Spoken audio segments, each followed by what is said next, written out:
শুভেচ্ছা, শুরু হলো সব খবর। যমুনা টেলিভিশনের নিয়মিত এই আয়োজনে আপনাদের স্বাগত জানাচ্ছি আমি মৌসুমী আহমেদ লোপা। ডাকসু ও হল সংসদ নির্বাচন ঘিরে উৎসব মুখর পরিবেশ ঢাকা বিশ্ববিদ্যালয়ে। ছুটির দিনে নামাজ শেষে সহপাঠী, বন্ধু, সতীর্থদের সাথে কুশল বিনিময় করেন প্রার্থীরা। তবে নির্বাচন কমিশন জানিয়েছে ২৬ আগস্টের আগে সংঘবদ্ধভাবে প্রচারণা চালাতে পারবেন না কেউ। এদিকে নির্বাচনের জন্য প্রাথমিক প্রার্থিতা যাদের বাতিল হয়েছে তারা আজ ও কাল আপিলের সুযোগ পাচ্ছেন। বিভিন্ন হলের মসজিদে নামাজে অংশ নেন ডাকসু নির্বাচনের প্রার্থীদের কেউ নামাজ শেষে কুশল বিনিময় করতে দেখা যায় তাদেরকে। শহীদুল্লাহ হল থেকে জুলাই আন্দোলনে ছাত্রলীগকে প্রথম প্রতিরোধ করা হয়, তাই সেখানেই কুশল বিনিময় করতে যায় ছাত্রদলের প্যানেল।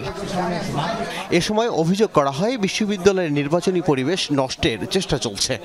ঢাকা বিশ্ববিদ্যালয়ের যে গ্রুপগুলো আছে, ঢাকা বিশ্ববিদ্যালয়ের শিক্ষার্থী সংসদ সহ অন্যান্য যে গ্রুপগুলো আছে, সেই গ্রুপগুলোতে প্রপাগান্ডা ছড়ানো হলো যে আমি বলেছি আমার ছাত্রদলের সভাপতি, সাধারণ সম্পাদক ইচ্ছা করলেই ভিপিজিএস হতে পারতেন, মানে ভোট লাগবে না।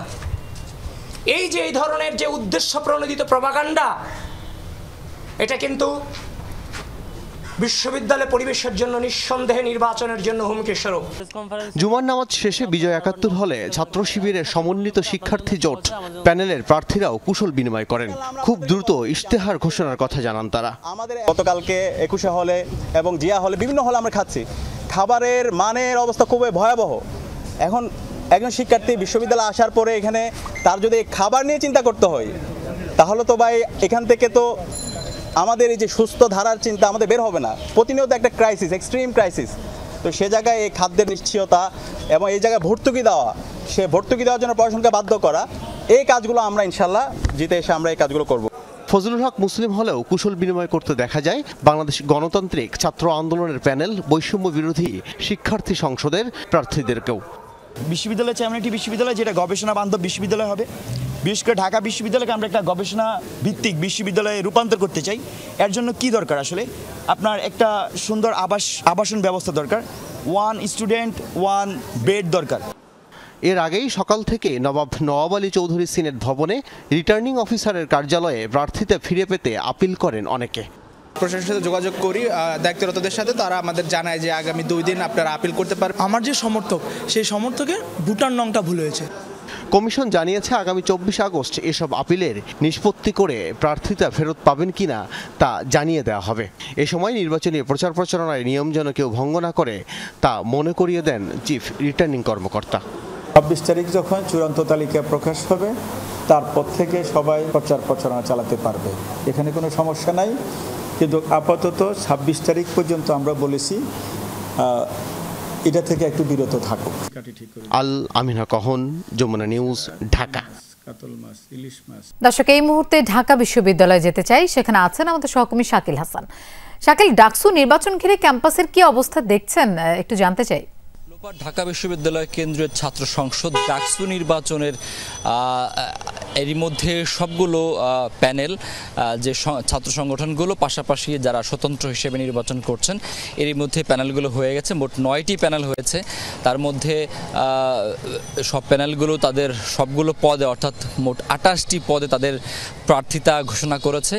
আজকে বিকেল 4টা পর্যন্ত আরও প্রায় 23 জন প্রার্থী যারা বিভিন্ন পদে তাদের মনোনয়নপত্র বাতিল হয়েছিল তারা আপিল করেছেন এবং তাদের এই আপিলটি বিবেচনা করা হবে বলে রিটার্নিং কর্মকর্তা জানিয়েছেন।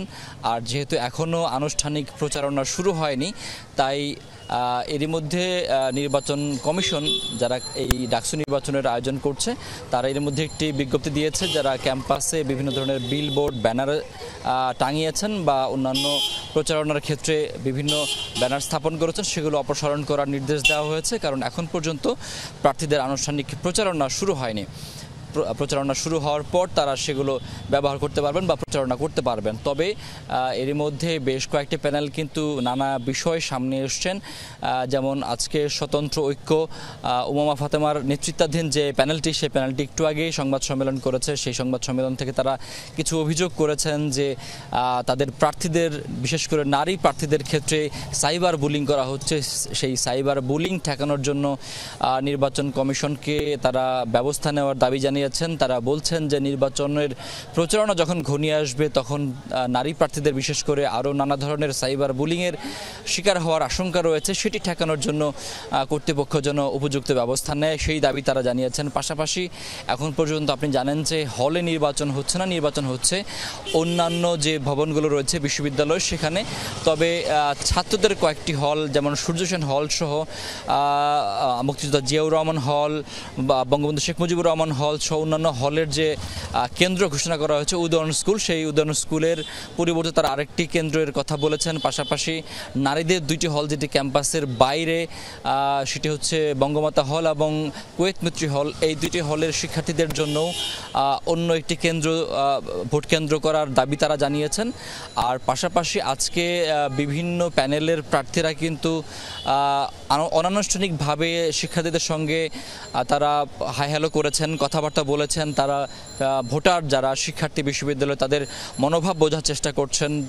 যদিও আনুষ্ঠানিক প্রচারণা শুরু হয়নি, তারপরও শিক্ষার্থীরা কিন্তু যারা নির্বাচনে অংশগ্রহণ করছেন ক্যাম্পাসে তারা এসছেন এবং বিভিন্নভাবে তারা যোগাযোগ করার চেষ্টা করছেন সাধারণ শিক্ষার্থীদের সঙ্গে। লোপা। শাকিল, আপনাকে ধন্যবাদ আমাদের সাথে যোগ দেওয়ার জন্য। পিআর পদ্ধতির জন্য নির্বাচন বিলম্বিত হলে এতে লাভবান হবে পতিত স্বৈরাচার। পিআর না হলে নির্বাচনে যাবে না, একটি দলের এমন বক্তব্য কার্যক্রম প্রকারান্তরে স্বৈরাচারের পক্ষে যায়। এই মন্তব্য করেছেন বিএনপির স্থায়ী কমিটির সদস্য ডাক্তার এজেডএম জাহিদ হোসেন।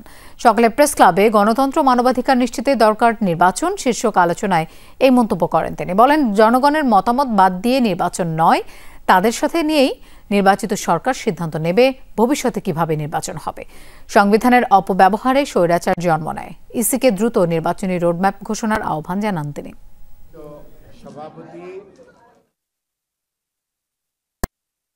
বিষয়বস্তু পিয়ার না হলে নির্বাচনে যাবেন। আপনি যে কথাটি বলেন এই কথাটির ইমপ্লিকেশন চিন্তা করেছেন?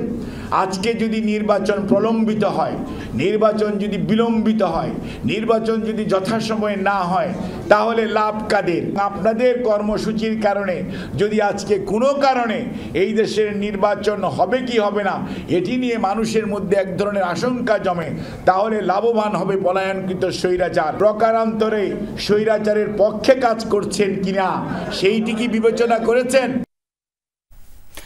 কোনো দল যদি মনে করে তারা নির্বাচনে নিশ্চিত বিজয়ী হবে, তাহলে বুঝে নিতে হবে তারা জয়ী হতে একটি মেকানিজম করছে। এমনটাই বলেছেন জামায়াতের নায়েবে আমির ডাক্তার সৈয়দ আব্দুল্লাহ মোহাম্মদ তাহের। সকালে কুমিল্লা নগরীর ঢুলিপাড়ায় মহানগর জামায়াত আয়োজিত নির্বাচনী দায়িত্বশীল সমাবেশে অংশ নেন তিনি। এ সময় ডাক্তার তাহের বলেন, একটি অবাধ ও সুষ্ঠু নির্বাচনই বাংলাদেশকে সংকট থেকে বের করে আনতে পারে। জনগণ যাদের বিজয়ী করবে তারাই জয়ী হবে। এই কর্মসূচিতে জামায়াতের স্থানীয় নেতারা উপস্থিত ছিলেন। বিএনপির নিশ্চিত বিজয়, এটা জানার উপায়টা কি? এখনো তো ভোট হয় নাই। তাহলে কোনো দল যদি মনে করে যে তারা নিশ্চিত বিজয়ী হবে, তাহলে বোঝা যায় জিতার জন্য তারা একটা মেকানিজম করছে, যে মেকানিজমে তাদেরকে জিতে দিবে, তাদের আর ভোটের প্রয়োজন হবে না। গুমের জন্য শেখ হাসিনা সরাসরি দায়ী এমন অভিযোগ করে বিএনপি মহাসচিব মির্জা ফখরুল ইসলাম আলমগীর বলেছেন, জড়িতদের বিচার করে ভুক্তভোগী পরিবারের পাশে থাকবে বিএনপি।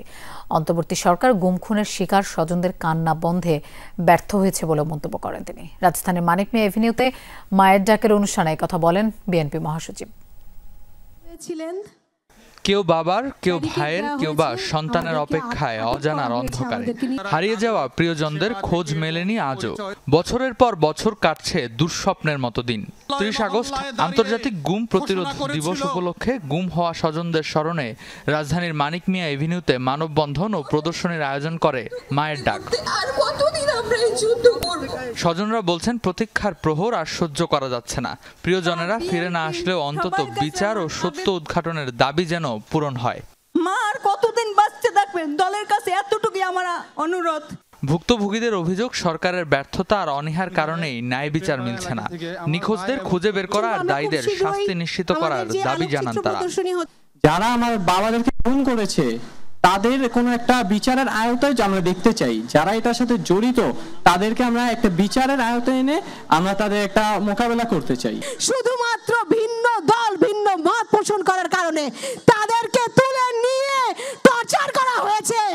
আজকেও 1 বছর পরেও কেন আমাদেরকে এই জবাব এখানে দাঁড়িয়ে খুঁজতে হচ্ছে? অনুষ্ঠানে অংশ নেন বিএনপি মহাসচিব মির্জা ফখরুল ইসলাম আলমগীর। গুমের ঘটনায় বিগত আওয়ামী লীগ সরকারকেই দায়ী করেন তিনি। প্রমাণিত হয়েছে যে হাসিনা এই হত্যাকাণ্ডগুলোর জন্য দায়ী, হাসিনা এই গুমের জন্য দায়ী। সুতরাং হাসিনার বিচার অবশ্যই হতে হবে, এই দেশের মাটিতে হতে হবে এবং তার সর্বোচ্চ শাস্তি হতে হবে। গুম খুনের বিচার নিয়ে অন্তর্বর্তী সরকারের সমালোচনা করেন বিএনপির মহাসচিব। জানান, ভুক্তভোগী পরিবারের পাশে থাকবে বিএনপি। তারা ব্যর্থ হয়েছে এই শিশুগুলো, তাদের আত্মীয়দের, তার মায়েদের, তার ভাইদের যে কান্না, সেই কান্নাকে বন্ধ করার, এটার জন্য তাদেরকে অবশ্যই জবাবদিহি করতেই হবে। কারণ এটা আমাদের একটা দাবি ছিল যে এগুলো বিচার করতে হবে। আমরা এইটুকু নিশ্চয়তা দিতে পারি যে আমরা এই বাচ্চাগুলোর সঙ্গে আমরা সারাক্ষণ আছি, টুলির মায়ের সঙ্গে সারাক্ষণ আছি, এবং আমরা শেষ পর্যন্ত, যতক্ষণ পর্যন্ত না এদের বিচার চূড়ান্ত হবে, আমরা তাদের সঙ্গেই থাকবো ইনশাআল্লাহ। আলোচনা শেষে প্রদর্শনী ঘুরে দেখেন উপস্থিত অতিথি ও স্বজনরা। রেদওয়ান আহমেদ, যমুনা নিউজ, ঢাকা। আগামী ফেব্রুয়ারিতেই হবে জাতীয় সংসদ নির্বাচন। পরবর্তীতে সরকারের কোনো নির্বাচিত বা মনোনীত পদে থাকবেন না প্রধান উপদেষ্টা ডক্টর মোহাম্মদ ইউনূস। যুক্তরাষ্ট্রের ইউটা ভিত্তিক সংবাদ মাধ্যম ডেসারেটের এক নিবন্ধে এমনটা লিখেছেন তিনি। বৃহস্পতিবার নিবন্ধটি প্রকাশ করেছে সংবাদ মাধ্যমটি। ডক্টর ইউনূস লিখেছেন, সুষ্ঠু ও শান্তিপূর্ণ নির্বাচন নিশ্চিত করাই মূল লক্ষ্য। পাশাপাশি প্রবাসীদের ভোটাধিকার ইস্যুতেও দৃঢ় প্রতিজ্ঞ অন্তর্বর্তী সরকার। যুক্তরাষ্ট্রের ইউটা ভিত্তিক সংবাদ মাধ্যম ডেসারেটে ২০ আগস্ট প্রকাশিত হয় একটি নিবন্ধ। Gen Z can save the world শিরোনামে এই নিবন্ধ লিখেছেন অন্তর্বর্তী সরকারের প্রধান উপদেষ্টা ডক্টর মোহাম্মদ ইউনূস। সেখানে উঠে এসেছে নির্বাচন, সংস্কার, বিচার ও পররাষ্ট্র নীতিসহ বেশ কয়েকটি ইস্যু। আগামী বছর ফেব্রুয়ারিতেই হবে জাতীয় নির্বাচন। নিবন্ধে এমনটা লিখেছেন প্রধান উপদেষ্টা। একই সাথে উল্লেখ করেছেন, পরবর্তীতে সরকারের কোনো নির্বাচিত বা মনোনীত পদে থাকতে চান না তিনি। নিবন্ধে আরও লিখেছেন, অন্তর্বর্তী সরকারের মূল লক্ষ্য হলো একটি অবাধ, সুষ্ঠু ও শান্তিপূর্ণ নির্বাচন আয়োজন করা, যেখানে প্রতিটি যোগ্য ভোটার দেশ ও প্রবাসে প্রয়োগ করতে পারবেন তাদের ভোটাধিকার। একই সাথে গত আগস্টে অভ্যুত্থানের পরে ছাত্রনেতাদের অনুরোধে অন্তর্বর্তী সরকারের নেতৃত্ব গ্রহণ করেছেন। এই প্রসঙ্গ টেনে ডক্টর ইউনূস লিখেছেন, তরুণরা যখন জীবন উৎসর্গ করেছে তখন তিনি পেছনে সরতে পারেননি। ডক্টর ইউনূস জানান, সরকারি চাকরিতে ন্যায়সঙ্গত নিয়োগের দাবিকে কেন্দ্র করে শুরু হওয়া আন্দোলন বিশ্বের প্রথম জেনারেশন জেড বিপ্লব ঘটেছে। শান্তিপূর্ণ এ গণ আন্দোলনের ফলেই দীর্ঘদিনের স্বৈরশাসনের অবসান ঘটে এবং বাংলাদেশ গণতন্ত্রের পথে ফিরে আসে। অন্তর্বর্তী সরকারের নেয়া সংস্কার কর্মসূচির মধ্যে লুণ্ঠিত সম্পদ উদ্ধার, নির্যাতনের শিকার পরিবারগুলোর ক্ষতিপূরণ, প্রশাসনের স্বচ্ছতা ফেরানো এবং সাংবিধানিক সংশোধনী প্রস্তাব, যা ভবিষ্যতে আবারও স্বৈরতন্ত্রে পতন ঠেকাতে সহায়ক হবে। নিবন্ধে ডক্টর ইউনূস আরও উল্লেখ করেন, বাংলাদেশ এরই মধ্যে আন্তর্জাতিক অঙ্গনে নতুন আস্থা অর্জন করেছে। যুক্তরাষ্ট্র, যুক্তরাজ্য, জাপান, ইউরোপীয় ইউনিয়ন, বিশ্বব্যাংক ও জাতিসংঘ সহ বিভিন্ন দেশ ও সংস্থা বাংলাদেশের সংস্কার প্রক্রিয়ায় সহযোগিতা করছে। লামিয়া তিথি, যমুনা নিউজ, ঢাকা। গণ অভ্যুত্থানে ক্ষমতাচ্যুত আওয়ামী লীগ সভাপতি শেখ হাসিনার বক্তব্য প্রচার নিয়ে গণমাধ্যমকে সতর্ক করেছে অন্তর্বর্তী সরকার। ভবিষ্যতে শেখ হাসিনার বক্তব্য কেউ প্রকাশ করলে তাৎক্ষণিক আইনি ব্যবস্থা নেওয়া হবে। বলা হয়, দেশের টেলিভিশন, সংবাদ ও অনলাইন আউটলেটগুলোতে ফৌজদারি অপরাধে দণ্ডিত অপরাধী এবং গণহত্যা, মানবতা বিরোধী অপরাধে অভিযুক্ত পলাতক আসামি আওয়ামী লীগের নেত্রী শেখ হাসিনার বক্তব্য সম্প্রচার এবং প্রচার 2009 সালের সন্ত্রাস বিরোধী আইনের গুরুতর লঙ্ঘন। এছাড়া গত বছরের ডিসেম্বরে আন্তর্জাতিক অপরাধ ট্রাইব্যুনাল প্রাক্তন স্বৈরশাসকের ঘৃণা ছড়ায় এমন বক্তব্য সম্প্রচার নিষিদ্ধ করে। তবে কিছু গণমাধ্যম আইন ও আদালতের নির্দেশ উপেক্ষা করে ক্ষমতাচ্যুত স্বৈরশাসকের একটি ভাষণ প্রচার করেছে, যেখানে তিনি মিথ্যা উস্কানিমূলক বক্তব্য দিয়েছেন বলে বিবৃতিতে উল্লেখ করা হয়। এ ধরনের অপরাধমূলক প্রচার কর্মে জড়িত গণমাধ্যমের কর্মকর্তাদের সতর্ক করে দিয়ে দৃঢ়ভাবে সরকার জানিয়েছে, শেখ হাসিনার বক্তব্য কেউ ভবিষ্যতে প্রকাশ করলে তাৎক্ষণিক আইনি ব্যবস্থা নেওয়া হবে। খুব শিগগিরই বাংলাদেশ ও পাকিস্তানের মধ্যে সরাসরি ফ্লাইট চালু হবে। বাড়বে উভয় দেশের মধ্যে বাণিজ্য ও বিনিয়োগ। চট্টগ্রামের ব্যবসায়ীদের সাথে মত বিনিময়ে এমন তথ্য জানান পাকিস্তানের বাণিজ্যমন্ত্রী জাম কামাল খান। তিনি বলেন, রোববার জয়েন্ট ইকোনমিক কমিশন বিষয়ে চুক্তি সই হবে। বাণিজ্য উপদেষ্টা বলেন, বাণিজ্য বাড়লে সমৃদ্ধ হবে উভয় দেশের অর্থনীতি। বাংলাদেশ ও পাকিস্তান দুদেশের মধ্যে বাণিজ্য সম্প্রসারণ ও সম্ভাবনা নিয়ে দুপুরে Chittagong chamber of commerce and ইন্ডাস্ট্রিতে চট্টগ্রামের ব্যবসায়ীদের সাথে মতবিনিময় সভা করেন বাংলাদেশের বাণিজ্য উপদেষ্টা এবং পাকিস্তানের বাণিজ্য মন্ত্রী। এ সময় পাকিস্তানের বাণিজ্য মন্ত্রী জাম কামাল খান জানান, দুদেশের মধ্যে বাণিজ্য ও বিনিয়োগ সহযোগিতা বাড়াতে জয়েন্ট ইকোনমিক কমিশন কাজ করবে। এজন্য দ্রুত রোডম্যাপ ঘোষণা করা হবে। দুই দেশের বিমান পরিবহন মন্ত্রণালয়ের মধ্যে বিষয়টি নিয়ে আলোচনা প্রায় শেষ পর্যায়ে। এই বছরের শেষের দিকেই বাংলাদেশ পাকিস্তানের মধ্যে সরাসরি ফ্লাইট চালু করা হবে। এতে মানুষের যাতায়াতের পাশাপাশি পণ্য আমদানি রফতানিও সুবিধাজনক হবে। দুই দেশের মধ্যে ব্যবসা বাণিজ্য বাড়ানো গেলে দেশের অর্থনীতি আরো সমৃদ্ধ হবে বলে জানিয়েছেন বাণিজ্য উপদেষ্টা শেখ বশির উদ্দিন। সকলের সাথে উদারভাবে সংযুক্ত হওয়ার চেষ্টা করছি এবং আমাদের বিক্রয়ের প্রবৃদ্ধি এবং আমাদের প্রতিযোগিতাপূর্ণ মূল্যে আমদানির সক্ষমতা বৃদ্ধি করার ক্ষেত্রে আমরা একত্রিত হয়েছি। সুন্দর সুন্দর সম্ভাবনা নিয়ে কাজ করেছি আমাদের বাণিজ্য বৃদ্ধি করার, আমাদের আমদানি এবং রপ্তানি উভয়ের সক্ষমতা বৃদ্ধি করা এবং যেসব সহযোগিতার স্থানগুলো উনি উল্লেখ করবেন, এর বাইরেও বেশ কিছু বিষয় নিয়ে আমরা কাজ করছি।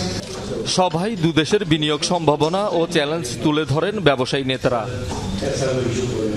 শহীদুল সুমন, যমুনা নিউজ, চট্টগ্রাম। সিলেটে সাদা পাথর লুটের সাথে জড়িত কেউই ছাড় পাবে না, ঘটনাস্থল পরিদর্শনে গিয়ে এমন হুঁশিয়ারি দিয়েছেন জনপ্রশাসন মন্ত্রণালয়ের সিনিয়র সচিব মোখলেসুর রহমান। বিজিবি ক্যাম্পের পাশে এত বড় লুটপাটের ঘটনায় তীব্র ক্ষোভও জানিয়েছেন তিনি। ভবিষ্যতে লুট ঠেকাতে নানা ব্যবস্থা নেওয়ার আশ্বাস দিয়েছেন খনিজ সম্পদ মন্ত্রণালয়ের সচিব। সাদা পাথরের লুটপাট এ নিয়ে চলছে নানা আলোচনা সমালোচনা। এমন বাস্তবতার মুখে শুক্রবার সকালে ঘটনাস্থল পরিদর্শনে আসেন জনপ্রশাসন মন্ত্রণালয়ের সিনিয়র সচিব মোখলেসুর রহমান। ঘুরে দেখেন বাস্তব চিত্র, জানান তীব্র ক্ষোভ। এই ধরনের সম্পদ, এইভাবে দেশের সম্পদ, রাষ্ট্রীয় সম্পদ, জনগণের সম্পদ এইভাবে 2-4 জন অথবা কে বা কারা নিয়ে গেছে, এটা আমরা তদন্ত করে তো নাম পাচ্ছি। সে যেই হোক আমাদের দেশের যত বড় অফিসার হোক, এটার কিন্তু ব্যবস্থা নেওয়া হচ্ছে এবং নেওয়া হবে। আপনারা জানেন আমাদের দেশের প্রেসিডেন্ট, প্রধানমন্ত্রী জেল খাটা, এর বাইরে আছে কেউ? তাহলে এর বাইরে কেউ এমন কোনো বড় অফিসার আছে যে আইনের ঊর্ধ্বে? এটার সাথে জড়িত সে যেই হোক খুঁজে বের করে আইনের আওতায় নিয়ে আসা হচ্ছে।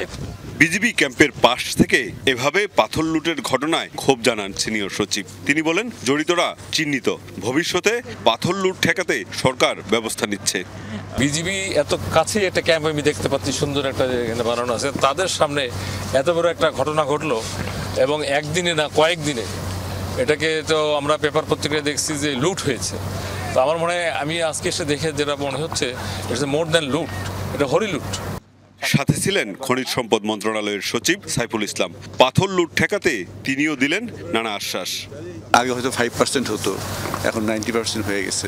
তো সেখানে আমাদেরকে ট্যুরিজমের জন্য যে আমরা যদি সার্জারি বলেন আমরা প্ল্যান করছি, সেই প্ল্যানের ভিত্তিতে আমরা এখন আপাতত পাথর রাখছি। আমরা আশা করি ন্যাচারালি যখন পানির ফ্লো আসে কাছে থেকে এগুলি আসলে আবার বিন্যস্ত হবে। এ সময় বিভাগীয় কমিশনার, জেলা প্রশাসক সহ স্থানীয় কর্মকর্তাদের নানা নির্দেশনা দেন এই দুই সচিব। মাহবুবুর রহমান রিপন, যমুনা নিউজ, সিলেট। কুমিল্লার পদুয়ার বাজারে সিমেন্টবাহী কাভার্ড ভ্যানের নিচে চাপা পড়ে প্রাইভেট কারের 4 আরোহী প্রাণ হারিয়েছেন। নিহতরা সবাই একই পরিবারের সদস্য। এ সময় আহত হয় সিএনজি অটোরিকশার 2 আরোহীও। এদিকে গাজীপুরে একটি লেগুনা নিয়ন্ত্রণ হারিয়ে বৈদ্যুতিক খুঁটিতে ধাক্কা খায়, মারা যান এক শ্রমিক। এছাড়া ঢাকা মাওয়া এক্সপ্রেসওয়েতেও প্রাইভেট কার ও মোটরসাইকেলের সংঘর্ষে মারা গেছে আরও 3 জন। বয়স্ক বাবার চিকিৎসা শেষে ঢাকা থেকে কুমিল্লার বরুড়ায় ফিরছিল পরিবারটি। পথে পদুয়ার বাজারে এক রেস্তোরাঁয় খাওয়া দাওয়ার জন্য বিরতিও নেয় তারা। এই মুহূর্তই যে একসাথে পরিবারের কাটানো শেষ সময় তা ঘুণাক্ষরেও ভাবেননি কেউ। কিছুক্ষণ পরই কাভার্ড ভ্যানের নিচে চাপা পড়ে প্রাণ হারায় সবাই। নিহতদের স্বজনরা জানিয়েছে, সরকারি ব্যাংক কর্মকর্তা আবুল হাশেম নিজেই গাড়ি চালিয়ে তার বাবা ওমর আলীকে নিয়ে যাচ্ছিলেন গ্রামের বাড়ি। সাথে ছিলেন আরেক ভাই কাশেম ও মা নূরজাহান বেগম। পদুয়ার বাজার ইউটার্নে একটি যাত্রীবাহী বাসের পিছনে উল্টো পথে রাস্তা পার হওয়ার চেষ্টা করছিল হাশেম। এ সময় বিপরীত দিক থেকে আসা কাভার্ড ভ্যান ওই বাসটিকে পাশ কাটাতে গিয়ে নিয়ন্ত্রণ হারিয়ে উল্টে যায়। পিষ্ট হয় ওই প্রাইভেট কার ও একটি অটোরিকশা। ঘটনাস্থলেই প্রাণ হারান আবুল হাশেমের পরিবারের 4 জন। এ সময় আহত হয় অটোরিকশার 2 আরোহী। ঢাকা থেকে বাড়িতে আসানো ছিল, তার আপনার ওই আব্বু অসুস্থ, মোটামুটি সুস্থ হয়ে গেছে। ওই ফ্যামিলি যারা সবাই সরকারি চাকরি করে। নূরজাহান হোটেল থেকে প্রাইভেট কারে 4 জন মানুষ ছিল, তারা প্রাইভেট কারটা উল্টা রোডে ঢুকেছে। ঢুকার পরে কাভার ভ্যানটা প্রাইভেট কারে বাঁচাতে যায়, ওইদিকে কাট দিয়ে সিএনজি আর প্রাইভেট কার উপর পড়ে গেছে। এখানে যে কাটা আছে, এই কাটাটা একটা রিস্কি জায়গা, এখানে প্রায় সময় অ্যাক্সিডেন্ট হয়। স্থানীয়দের অভিযোগ, এই ইউটার্নে প্রায়ই ঘটে দুর্ঘটনা। তার উপর মানা হয় না ট্রাফিকের কোনো নিয়ম নীতি। প্রাইভেট কারে চাপা দিয়েছিল লং ভেহিকেল, প্রাইভেট কারে 4 জন যাত্রী ঘটনাস্থলে মারা গেছে। ঠিক আছে, আমরা রেকারিং করে ফায়ার সার্ভিসের মাধ্যমে আমরা প্রাইভেট কার থেকে লোকগুলোকে বের করছি। বড়ুরা হোসেনপুর গ্রাম, একই ফ্যামিলির লোক। এদিকে ভোরের আলো ফুটতে না ফুটতেই গাজীপুরের সড়কেও ঝরেছে প্রাণ। প্রত্যক্ষদর্শীরা জানায়, শ্রীপুর থেকে শ্রমিকবাহী একটি লেগুনা সদরে যাচ্ছিল। টেপির বাড়ি পৌঁছালে নিয়ন্ত্রণ হারিয়ে বৈদ্যুতিক খুঁটিতে ধাক্কা লাগে। ঘটনাস্থলে প্রাণ হারান এক নারী শ্রমিক, আহত হন 12 জন। এছাড়া বৃহস্পতিবার রাতে মুন্সিগঞ্জের সিরাজদিখানে ঢাকা মাওয়া এক্সপ্রেসওয়েতে প্রাইভেট কার ও মোটরসাইকেলের সংঘর্ষে প্রাণ গেছে 3 জনের, আহত 1 জন। হুমায়ুন রশিদ, যমুনা নিউজ। রাজধানীর গ্যান্ডারিয়ায় বিদ্যুতের ট্রান্সফরমার বিস্ফোরণে একটি বাসায় আগুন লেগে একই পরিবারের 3 জন দগ্ধ হয়েছেন। জাতীয় বার্ন ও প্লাস্টিক সার্জারি ইনস্টিটিউটে দগ্ধদের ভর্তি করার পর সকালে মারা যান মেজবাউদ্দিন। বৃহস্পতিবার রাত 2টায় গ্যান্ডারিয়া হরিচরণ রোডের একটি বাসায় এই দুর্ঘটনা ঘটে। দগ্ধরা হলেন মুসলিম উদ্দিন ও তার স্ত্রী সালমা বেগম। এই দম্পতির ছেলে মেজবা। স্বজনরা জানান, গ্যান্ডারিয়ার ওই বাসার 2য় তলায় থাকেন তারা। বাসার পাশেই বিদ্যুতের ট্রান্সফরমার। মাঝরাতে ট্রান্সফরমারে ঘটে বিস্ফোরণ। পরে বাসাটিতে আগুন ছড়িয়ে পড়লে দগ্ধ হন পরিবারটির 3 সদস্য। ভোরে তাদের উদ্ধার করে বার্ন ইনস্টিটিউটে নেওয়া হয়। জরুরি বিভাগের ভারপ্রাপ্ত আবাসিক সার্জন ডাক্তার সুলতান মাহমুদ শিকদার জানান, মুসলিম উদ্দিনের শরীরের 90% ও সালমার 55% পুড়ে গেছে। এছাড়া তাদের শ্বাসনালীও পুড়ে গেছে। 2 জনের অবস্থা সংকটাপন্ন। 3 জনের মধ্যে 1 জন তো মারা গিয়েছে, কনফার্ম করেছি আমরা দুপুর 1টার সময়। হাজব্যান্ড ওয়াইফ যে 2 জন, এইজড একজন মহিলা যে আছে সালমা বেগম, ওনাকে আইসিইউতে আমরা শিফট করেছি। তারাও খুব ক্রিটিক্যাল কন্ডিশন, মানে আশঙ্কাজনক অবস্থাতেই আছে। দুর্ঘটনা বা জরুরি মুহূর্তে কিভাবে নিজেকে নিরাপদ রাখবে সেই কৌশল শেখানো হয়েছে ক্ষুদে শিক্ষার্থীদের। বাসায় বা শরীরে আগুন লাগলে নিজেকে রক্ষা করার উপায়ও বলে দিয়েছেন ফায়ার সার্ভিসের কর্মীরা। রাজধানীর উত্তরায় একটি শিশু সংগঠনের আয়োজনে হাসি আনন্দে বিষয়গুলো শিখতে পেরে উচ্ছ্বসিত শিক্ষার্থীরা। উত্তরা মাইলস্টোন স্কুলে বিমান বিধ্বস্ত হয় গত 21 জুলাই। এই ঘটনায় মারা গেছেন 35 জন, আহত হয়ে চিকিৎসাধীন 24 জন। দুর্ঘটনার পর সন্তানদের মানসিক অবস্থা নিয়ে উদ্বিগ্ন অভিভাবকরা।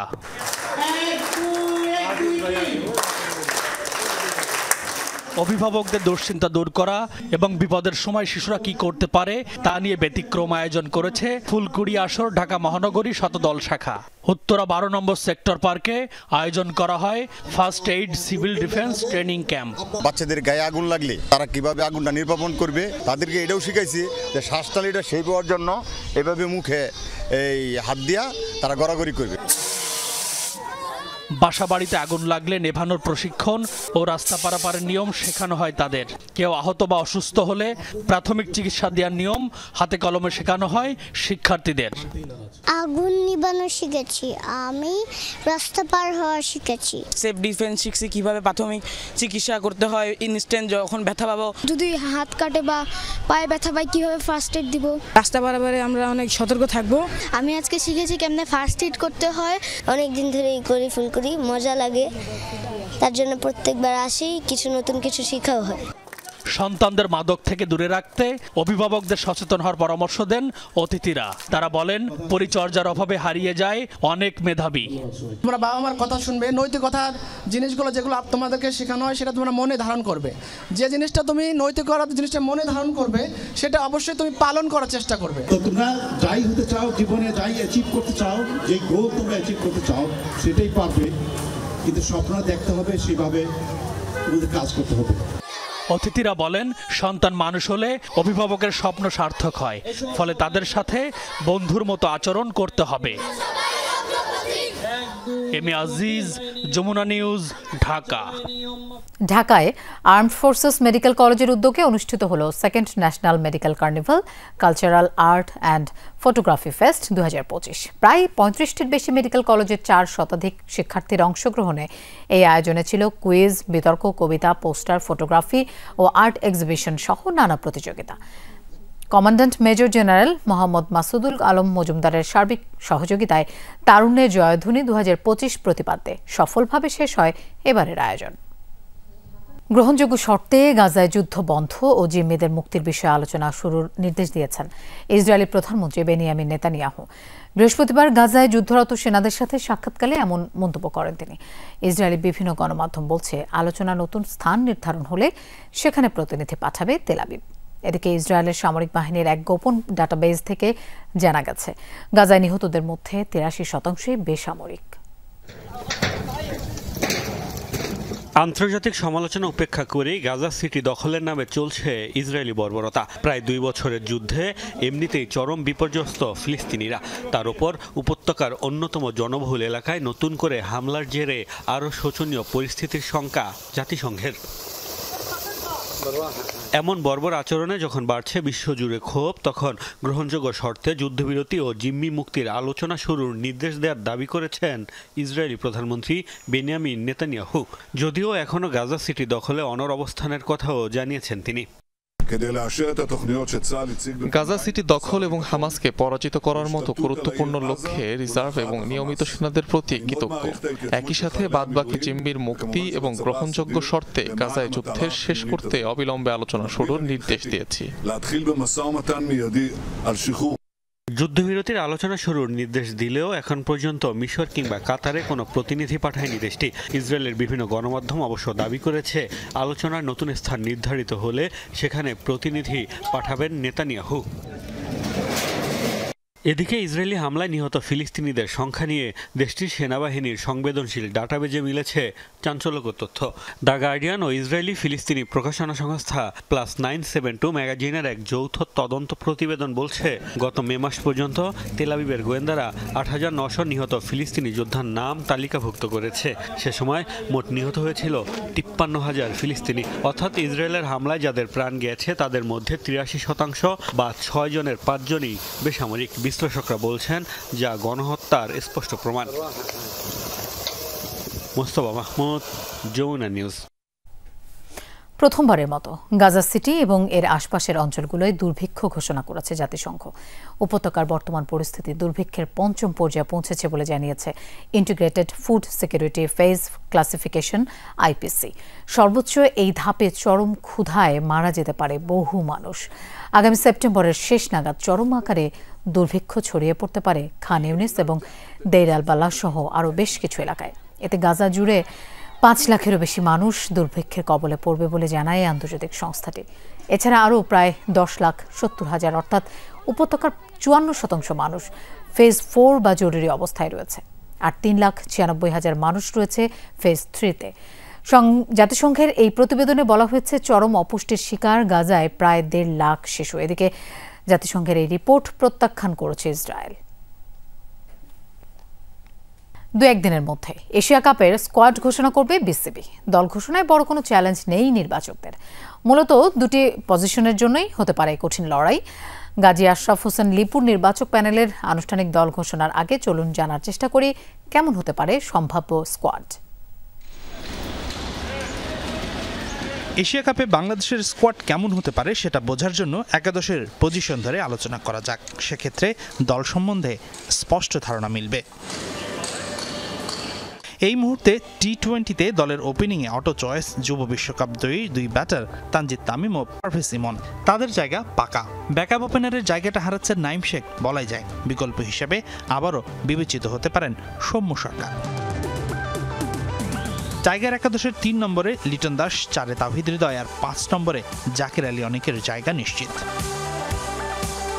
প্রতিযোগিতা আছে ৬ নম্বর পজিশনে। সবশেষ সিরিজে এই স্পটে ছিলেন মেহেদী হাসান মিরাজ। তবে এশিয়া কাপে মিরাজের জায়গায় অন্য কাউকে ভাবতে পারে নির্বাচকরা। মিডল অর্ডারের শক্তি বাড়াতে স্কোয়াডে নেওয়া হতে পারে স্পেশালিস্ট ব্যাটারকে।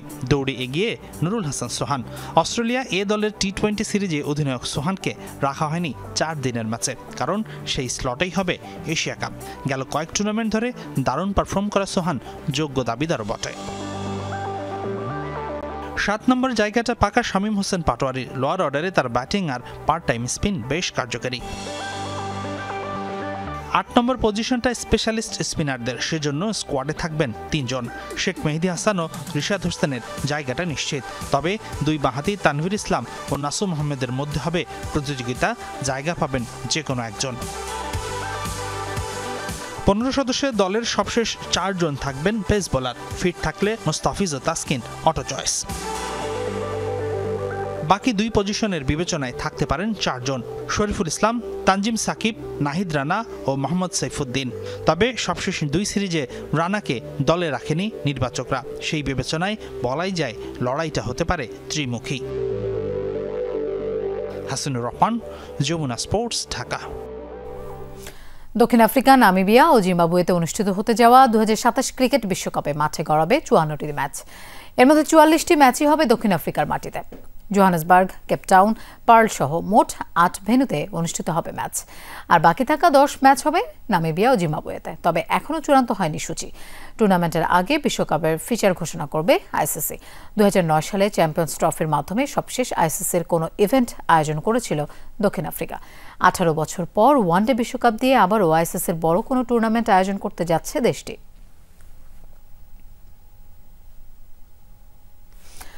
বাহরাইন অনূর্ধ্ব ২৩ দলের বিপক্ষে দ্বিতীয় প্রস্তুতি ম্যাচে আজ মাঠে নামছে বাংলাদেশের যুবারা। বাহরাইনের বিএফএ ফুটবল গ্রাউন্ডে রাত ৯টায় মাঠে গড়াবে খেলাটি। ফিফা টায়ার 2 স্বীকৃতি পাওয়া এই ম্যাচটিও অনুষ্ঠিত হবে ক্লোজ ডোরে। প্রথম ম্যাচের ভুলগুলোকে কাজে লাগিয়ে ঘুরে দাঁড়ানোর প্রত্যয় জায়ান আল আমিনদের।